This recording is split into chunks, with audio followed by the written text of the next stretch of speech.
Kita ke sorotan lain pemirsa, kasus pemerkosaan yang dilakukan dokter PPDS Priguna Anugrah Pertama terhadap korban yang sedang menunggu ayahnya yang dirawat di Rumah Sakit Hasan Sadikin.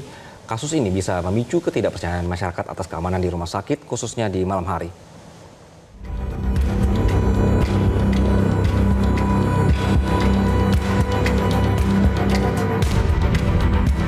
Sabtu 18 Maret 2025, dini hari sekitar pukul 1 waktu Indonesia Barat, Priguna Anugrah Pratama, 31 tahun yang merupakan dokter residen anestesi, mendekati FH, 21 tahun, anak dari seorang pasien yang sedang dalam kondisi kritis di Rumah Sakit Hasan Sadikin RSHS Bandung. Dengan alasan pengambilan darah untuk keperluan medis ayahnya yang sedang dirawat, Priguna kemudian membawa FH dari ruang instalasi gawat darurat IGD ke lantai 7 gedung MCHC, tepatnya di ruang nomor 711. Di sini, Priguna meminta FH untuk mengganti pakaian dengan baju operasi dan menyuntikkan cairan bening ke dalam selang infus yang membuat FH kehilangan kesadaran. Setelah siuman sekitar pukul 4 waktu Indonesia Barat, FH merasa ada yang tidak beres dan diduga mengalami kekerasan seksual. FH kemudian melaporkan kejadian tersebut ke Polda Jawa Barat. Polisi kemudian langsung melakukan penyelidikan. Polisi melakukan visum et repertum terhadap FH untuk membuktikan adanya kekerasan seksual.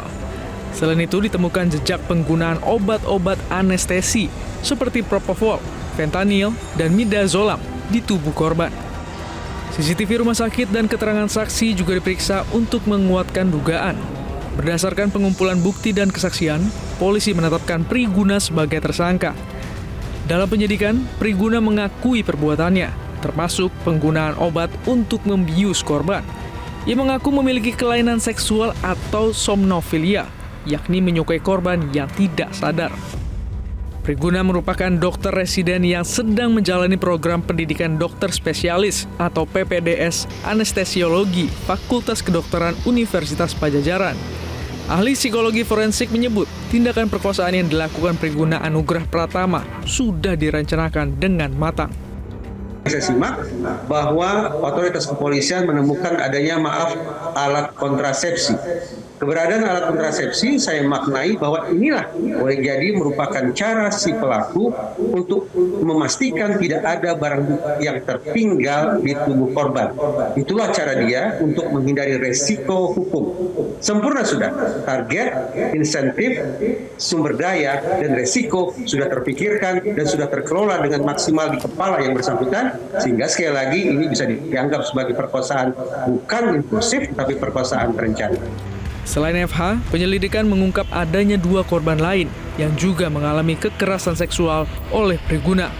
Kedua korban tambahan ini merupakan pasien di RSHS. Umurnya sama, jadi yang satu dengan dalih akan dilakukan analisa anestesi. Kemudian juga yang kedua dia akan dilakukan uji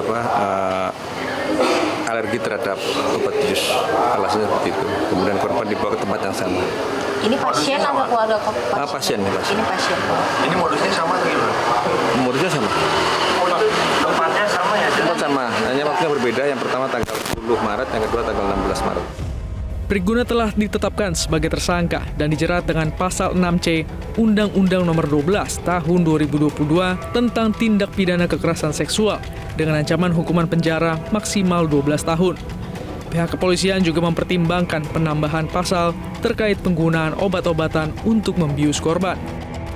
Kasus ini menyoroti pentingnya pengawasan ketat terhadap tenaga medis dan perlindungan terhadap pasien di fasilitas kesehatan. Proses hukum yang transparan dan adil diharapkan dapat memberikan keadilan bagi para korban dan mencegah kejadian serupa di masa depan. Peristiwa ini telah memicu keprihatinan mendalam dari berbagai pihak. Sebagai respons terhadap kasus ini, Kementerian Kesehatan atau Kemenkes telah mengambil langkah-langkah konkret, termasuk menghentikan sementara kegiatan residensi program pendidikan dokter spesialis atau PPDS, anestesiologi, dan terapi intensif di RSHS. Harus ada perbaikan. Jadi perbaikan yang pertama, Kita akan freeze dulu anestesi di Unpad dan RSAS untuk lihat kekurangannya mana yang harus diperbaiki. Ya, kalau kita perbaiki sampai jalan kan susah. Freeze sudah 1 bulan. Perbaiki seperti apa? Yang nomor 2, ini harus ada efek jerahnya. Ini sering terjadi. Ya di Undip juga bunuh diri kan terjadi. Tapi nggak pernah ada efek jerah, jadi orang nggak melakukan terus, melihat ini hal biasa. Jadi kita udah pastikan STR, SIP dicabut, karena Bapak sekarang ada di Kemenkes dengan undang-undang yang baru, sehingga dia nggak bisa praktek. Selain itu, Kemenkes mewajibkan pemeriksaan kesehatan mental bagi para peserta pendidikan dokter spesialis dan menyurati Konsil Kesehatan Indonesia untuk mencabut surat tanda registrasi pelaku sehingga yang bersangkutan tidak lagi memiliki izin praktik kedokteran. Juga kami akan melakukan pemeriksaan mental juga untuk para peserta pendidikan spesialis sehingga peristiwa-peristiwa ini tidak terjadi. Tapi kalau dilihat secara keseluruhan, ini adalah peristiwa kriminal murni, tidak berkaitan dengan program pendidikan di mana yang bersangkutan itu sekolah. Horor perkosaan di Selasa dini hari 18 Maret itu memang bisa membuat masyarakat merasa tidak aman di rumah sakit, khususnya di malam hari. Harus ada langkah serius untuk menjamin keamanan masyarakat di dalam rumah sakit. Baru mendapatkan informasi, download Metro TV Extend sekarang.